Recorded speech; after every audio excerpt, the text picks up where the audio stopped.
Hantavirus aşkarlanan gəmidən sonra dünya əhalisi arasında təşviş yarada biləcək növbəti hadisə baş verib. Fransanın Bordo şəhərində lövbər salan kruiz gəmisində bir sərnişin vəfat edib. Onun ölümünə norovirusun səbəb olduğu ehtimal edilir. Yoluxma şübhələrindən sonra 1700-dən çox şəxsin gəmidə karantinə alındığı bildirilir.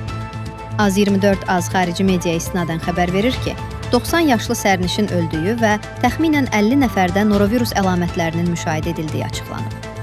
Norovirus dünya üzrə kruiz gəmilərində baş verən mədə-bağırsaq mənşəli yoluxmaların ən geniş yayılmış növü hesab olunur.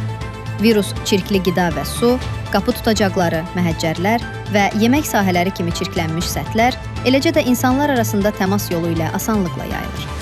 Qusma, ishal, mədə spazmları və ürəkbulanma ən çox rast gəlinən simptomlar sırasındadır.